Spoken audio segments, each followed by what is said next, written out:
কারণ প্রথম বিয়েটা হয়েছে জান্নাতে। সুবহানাল্লাহ করবেন না? সাইয়েদনা আদম আলাইহিস সালাম আর হাওয়া আলাইহিস সালাম। বুঝে শুনে উত্তর দেন। সাইয়েদনা আদম আলাইহিস সালামের শৈশব ছিল? শৈশব কৈশোর ছিল? জন্মগ্রহণের পরেই যুবক আর যুবতী। সুবহানাল্লাহ পড়ে। রব্বুল আলামিন সাইয়েদনা আদম আলাইহিস সালামকে তৈরি করলেন যুবক করে, সাইয়্যিদাতুনা হাওয়া আলাইহিস সালামকে তৈরি করলেন যুবতী করে।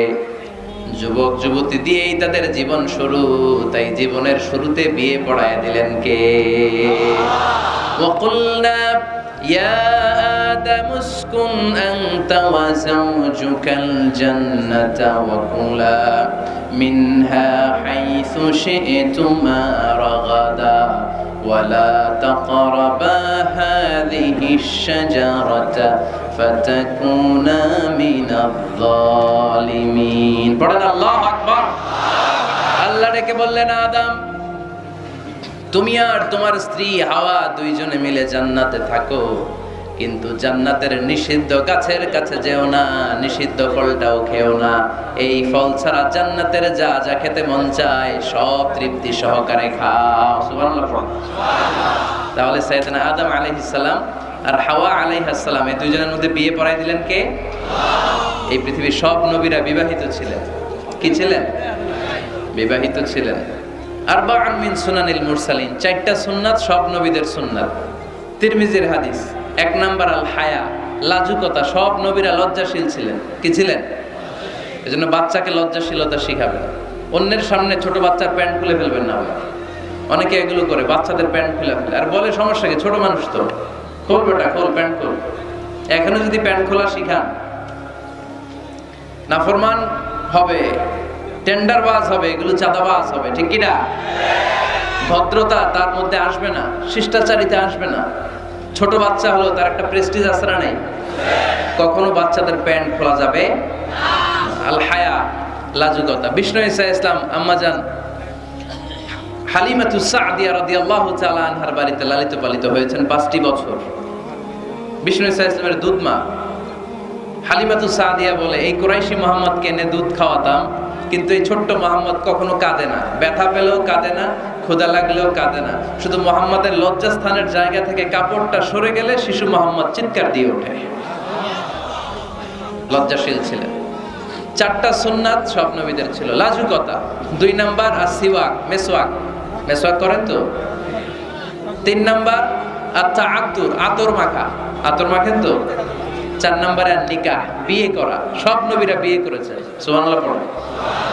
এক্সেপ্ট অল্প কয়েকজন ছাড়া, যেমন ইয়াহইয়া আলাইহিস সালাম সাইয়্যিদান ওয়া হাসুরা, উনি ছিলেন নেতা এবং নারীদের প্রতি অনাসক্ত।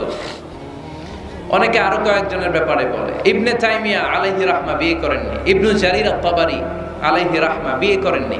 ইমাম আন-নাওয়াবি বিয়ে করেননি। এরকম হাতে গোনা কয়েকজন।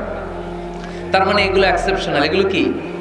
এক্সেপশনাল। মেইন স্ট্রিম হচ্ছে বিয়ে করা। সব নবীরা বিবাহিত ছিলেন। এবং আল্লাহর হাবিব সাল্লাল্লাহু আলাইহি ওয়াসাল্লাম বলতেন, নিকাহু মিন সুন্নতি ফামান রাগিবা আন সুন্নতি ফালাইসা মিন্নি। বিয়ে আমি নবীর সুন্নাত, যার কাছে আমার সুন্নতের দাম নাই সে আমার উম্মত হতে পারবে না। আবার বিশ্বনবী যুবকদেরকে দেখলে ডেকে বলতেন, ইয়া মা'শারাশ শাবাব মান ইসতাতা'a মিনকুমুল বা'তা ফালইয়াতাযাওয়াজ। ও যুবক ছেলেরা, তোমাদের যাদের ক্ষমতা আছে তারা বিয়ে করো। তোমাদেরকে ডেকে বিশ্বনবী বলেছেন, ও যুবকেরা বিয়ে করো, বিয়ে করো। আর যদি বিয়ের সুযোগ না থাকে তাহলে রোজা রাখো। কি রাখো? ফাইন্নাহু লাহু বিজা। রোজা যৌন তাড়নাকে অবদমন করে, অবদমিত করে রাখে। এজন্য হয় বিয়ে করবা, আর বিয়ের সুযোগ না থাকলে রোজা রাখবা। বিয়ের চেষ্টা করলে ওই চেষ্টায় বরকত নাজিল করে কে? সালাসাতুন হাক্কুন আলাল্লাহি আউনুহুম। 3 শ্রেণীর ব্যক্তিকে সাহায্য করা আল্লাহ নিজের উপর আবশ্যক করে ফেলেছেন। নিজের জন্য আবশ্যক 3 শ্রেণীর ব্যক্তিকে সহায়তা করা। এর মধ্যে এক শ্রেণীর হচ্ছে আন-নাকিহ আল্লাযী ইউরিদুল আফাফ। এমন যুবক যে বিয়ে করার মাধ্যমে নিজের চরিত্রকে বাঁচাতে চায়। আল্লাহ বলে, ওই যুবককে সাহায্য করা আমি আল্লাহ আমার উপর ফরজ করে ফেলেছি। এজন্য যুবক ছেলেরা বিয়ে ট্রাই করো, সহজ করে দিবে কে? বিয়ে করলে রিজিকে বরকত দেয় কে? ইলতামিসু আর রিজকা বিন নিকাহ। তোমরা বিয়ে করার মধ্য দিয়ে আল্লাহর কাছে রিজিক তালাশ করো। বিয়ে করলেই বরকত দেয় কে? চিল্লায় বলতে হবে কে? আবার বিশ্বনবী সাল্লাল্লাহু আলাইহি ওয়াসাল্লাম বললেন যে বিয়ে করলো তার দিনের অর্ধেক পরিপূর্ণ করে দিল কে? ইযা তাযাওয়াজাল আবদু ইস্তাকমালা দীনুহু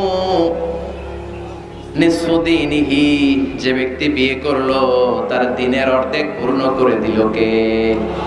ফালিয়াত্তাকিল্লাহা ফিন নিসফিল বাকি, তার দিনের অর্ধেক পূর্ণ হয়ে গিয়েছে, এবার সে তার দিনের বাকি অর্ধেক নিয়ে টেনশনে থাকুক। সুবহানাল্লাহ পড়েন। বিয়ে করলে আপনার দিনদারির হাফ এটা কমপ্লিট, বাকি হাফ নিয়ে আপনি টেনশন করবেন। তাহলে বিয়ে করলে রিজিকে বরকত হয়, বিয়ে করলে আল্লাহর সাহায্য পাওয়া যায়, বিয়ে করলে ইমানের অর্ধেক কমপ্লিট হয়ে যায়, শুধু বাকি অর্ধেককে কমপ্লিট করে দিলেই আমাকে পাক্কা জান্নাতি বানাই দিবে কে? এই জন্য টাইমলি ম্যারেজ। দেরি করে বিয়ে করা যাবে? কখন বিয়ে করবেন? আজকেই। খাইছে এত পুরো ডাইরেক্ট অ্যাকশন আজকেই। যত দ্রুত বিয়ে করা যায় টাইমলি বিয়ে করতে হবে। বিয়ে কখনো কারো সফলতা আটকায় রাখে না, রাখে? কথা বলেন, রাখেন। আপনার শেক্সপিয়ারের নাম শুনছেন? অ্যারিস্টটল নাম শুনছেন? মহাত্মা গান্ধী, এরা সবাই অল্প বয়সে বিয়ে করেছে। আমাদের এই বাংলাদেশের স্বাধীনতার স্থপতি বঙ্গবন্ধু শেখ মুজিবুর রহমান, উনিও খুব অল্প বয়সে বিয়ে করেছে। তো এই যে ওনারা এত কম বয়সে বিয়ে করলো, এই বিয়ে কি ওনাদের সফলতা আটকায় রাখছিল? কথা বলেন। বঙ্গবন্ধু শেখ মুজিবুর রহমান উনি কি সফল নেতা ছিলেন না? ছিলেন। বিয়ে ওনাদেরকে সফল হওয়া থেকে বাধা দেয় নাই, ওনারা ঠিকই সফল ছিলেন। সমস্যাটা হলো ওনারা বিয়ে করে সফল হয়েছেন, কিন্তু আমরা সফলতা অর্জন করে তারপরে বিয়ের পিড়িতে বসতে চাই, ঠিক কিনা? বিয়ের কথা বললেই বলে হুজুর আগে একটা চাকরি হোক, কি হোক? হুজুর একটা নতুন ব্যবসা ধরে নেই তারপর। কিন্তু জানেই না একটা নতুন চাকরি আর একটা নতুন ব্যবসার শর্ত হলো আগে বিয়ে করা। আগে কি করা? এজন্য বিয়ে করতে হবে সময় মতো, ঠিক কিনা? টাইমলি ম্যারেজ ক্যাম্পেইন, এই ফরিদপুরে ইয়াং যারা আছে তোমরা একটা ক্যাম্পেইন করতে পারো। এই ক্যাম্পেইনের নাম হবে টাইমলি ম্যারেজ ক্যাম্পেইন, সময় মতো বিয়ে করার ক্যাম্পেইন। তোমরা এই আজকে ওয়াজে যেগুলো বলবো এগুলোর মৌলিক চুম্বক অংশগুলোকে ব্যানার, ফেস্টুন আর প্লে কার্ডে নিয়ে বাড়ি বাড়ি যাবা, যে মেয়ের বাবা ছেলের বাবারে বুঝাবা যে সময় মতো বিয়ে দিয়ে দেন।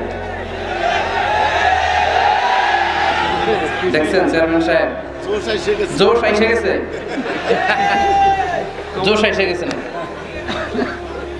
তো তাহলে আজকের এই ফরিদপুরের মাহফিল থেকে আমরা এই চিন্তা নিয়ে যাব যে আমরা সময় মতো বিয়ে করব, ঠিক কিনা? তো এতক্ষণ আমরা বিয়ের গুরুত্বের ব্যাপারে শুনলাম, এবার জানবো আমরা বিয়ের উদ্দেশ্য কি, কি উদ্দেশ্যে আমরা বিয়ে করি। দেখি কেউ শোনাতে পারে কিনা আমাকে বিয়ের উদ্দেশ্য কি, বলেন তো? হ্যাঁ, ভালোবাসা, বংশ বৃদ্ধি করা, হ্যাঁ, আর জোরে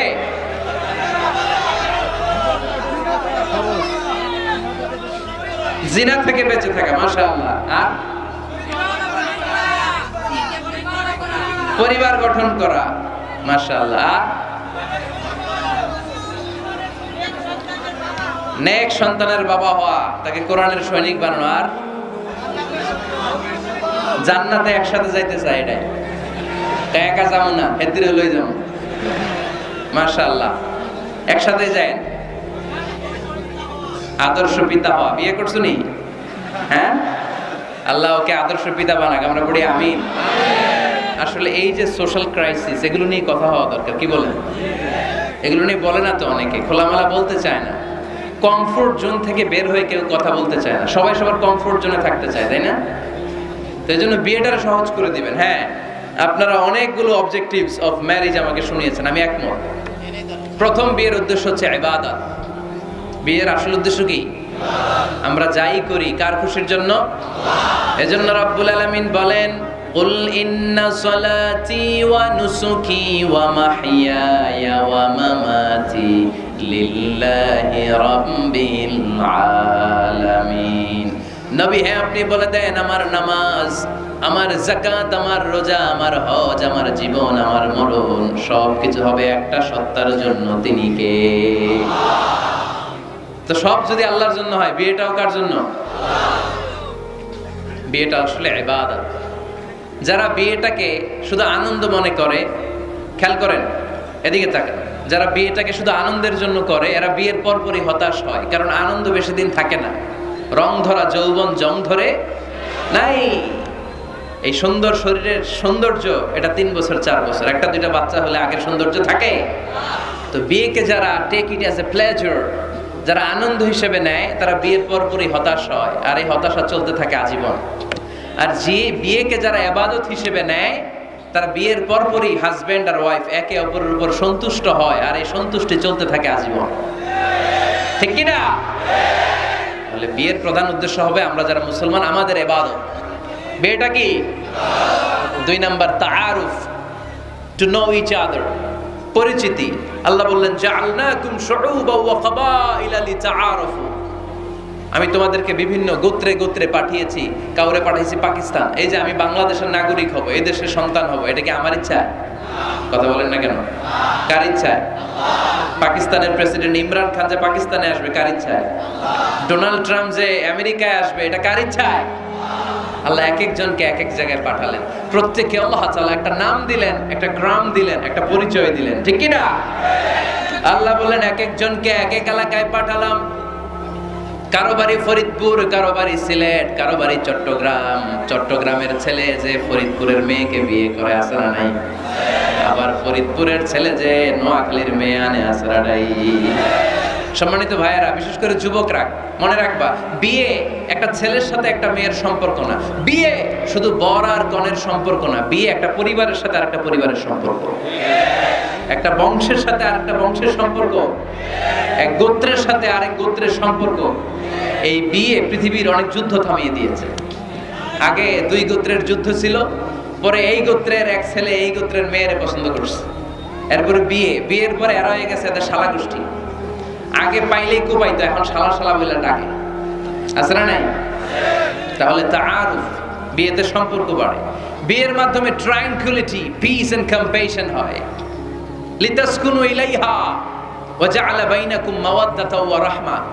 আল্লাহ বললেন ওয়া মিন আয়াতিহি আন খালাকা লাকুম মিন আনফুসিকুম আজওয়াজা লিতাসকুনু ইলাইহা ওয়া জাআলা বাইনাকুম মাওয়াদ্দাতাও ওয়া রাহমা ইন্না ফী যালিকা লাআয়াতিন লিকাওমিন ইয়াতাফাক্কারুন। সুবহানাল্লাহ পড়েন। আল্লাহ বললেন আমার অসাধারণ সৃষ্টিগুলোর মধ্য থেকে, নিদর্শনগুলোর মধ্য থেকে অন্যতম নিদর্শন হলো আন খালাকা লাকুম মিন আনফুসিকুম আজওয়াজা, তোমাদের মধ্য থেকেই তোমাদের স্ত্রীদেরকে আমি বানালাম। সেই স্ত্রীদের সংস্পর্শ যখন তোমরা পাও, তোমাদের হৃদয়টারে প্রশান্ত করে দেয় কে? স্বামী যখন স্ত্রীর সান্নিধ্য পায়, একটা অস্থির মানুষ তখন স্থির হয়ে যায়। ঠিক কি না? অনেক ছেলে দেখবেন খুব অস্থির টাইপের, এদিকে দৌড়ায় ওদিকে দৌড়ায়, মন বসে না, এটার বিয়ে করায় দেন। কি করায় দিবেন? দেখবেন একেবারে ঠান্ডা হয়ে গেছে, স্থির হয়ে গিয়েছে। বিয়ে অস্থির চিত্তকে স্থির চিত্তে রূপান্তরিত করে। সুবহানাল্লাহ পড়বেন না? স্বামী যখন স্ত্রীর সান্নিধ্য পায়, স্ত্রী যখন স্বামীর সান্নিধ্য পায়, উভয়কে প্রশান্তি নাজিল করে কে? উভয়ের হৃদয়টা আল্লাহ প্রশান্ত করে দেয়। তাহলে বিয়ের আরেকটা উদ্দেশ্য হচ্ছে প্রশান্ত হওয়া, এই অস্থির চিত্তটাকে স্থির বানানো। আবার একজন বলেছে যে হ্যাঁ হুজুর, বিয়েতে বংশবৃদ্ধি হয়, হিউম্যান রিপ্রোডাকশন হয়। বংশবৃদ্ধি খুবই জরুরি। One of the major objective of শরিয়া, মাকাসিদুশ শরিয়ার একটা গুরুত্বপূর্ণ অবজেক্টিভ হচ্ছে হিফজুন নাসল, প্রজন্মকে সংরক্ষণ। এই যে আমরা আমাদের ভবিষ্যৎ প্রজন্ম নিয়ে চিন্তিত, তাই না?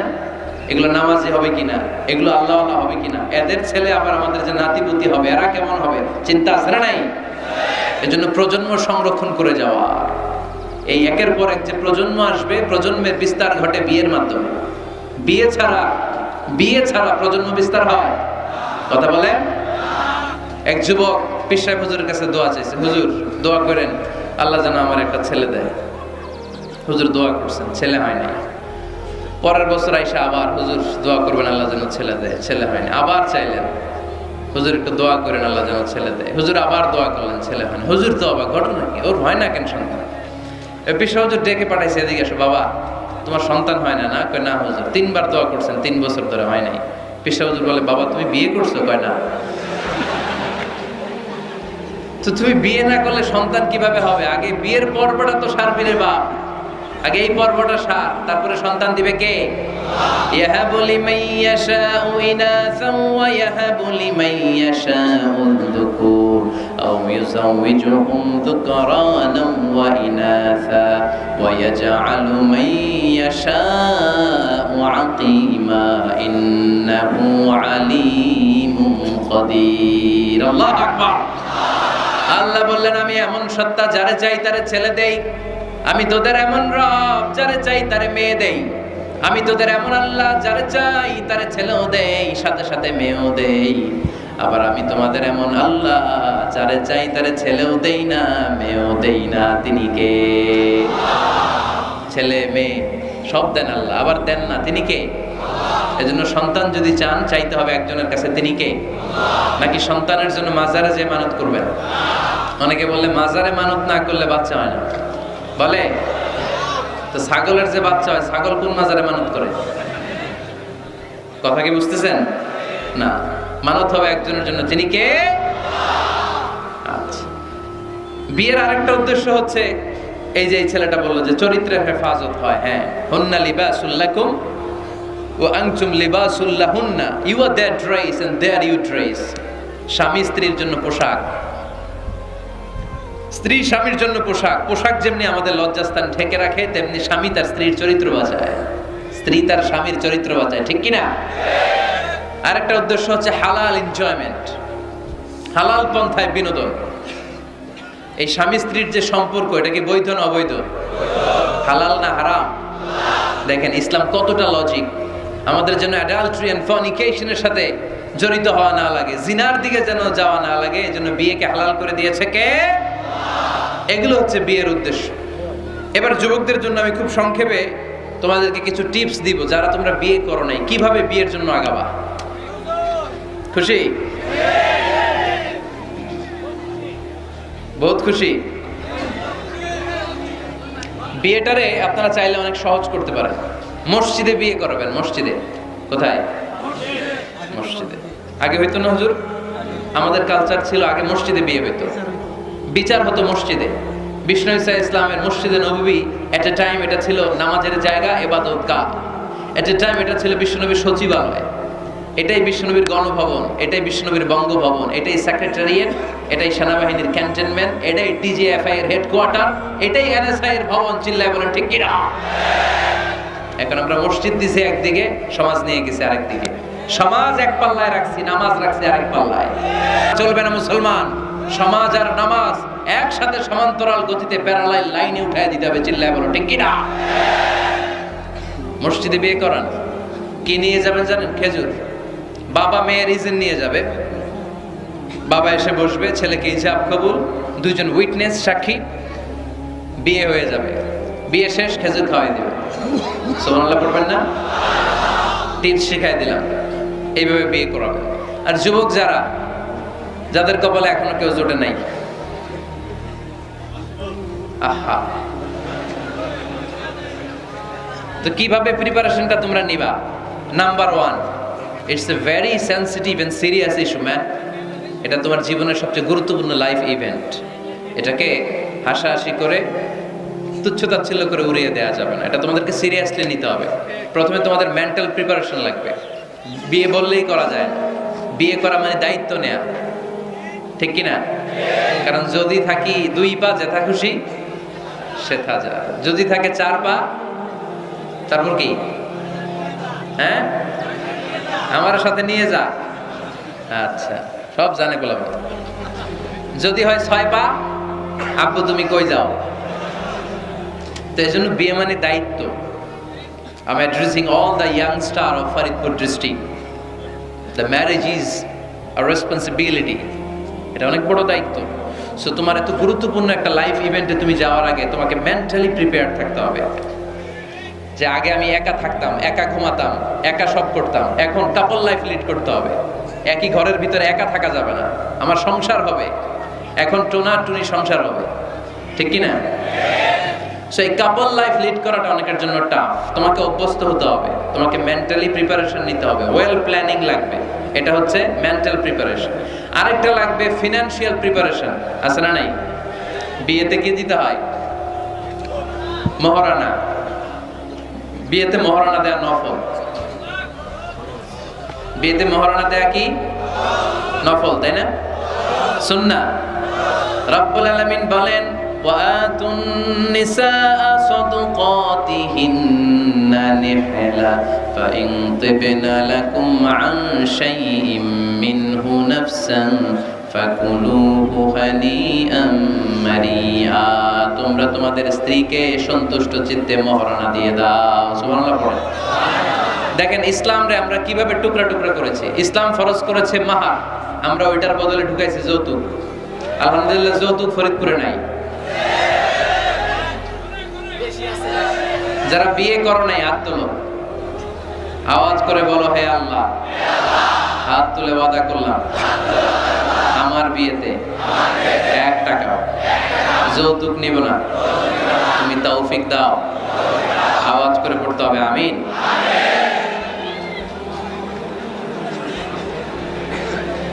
মনে থাকবে এই ওয়াদা কি মিজানুর রহমান আজহারীর সাথে হয়েছে নাকি আল্লাহর সাথে হয়েছে? খবরদার, যৌতুককে আমরা না বলে দিব, যৌতুককে আমরা সবাই বলে দিব নো। কি বলবো?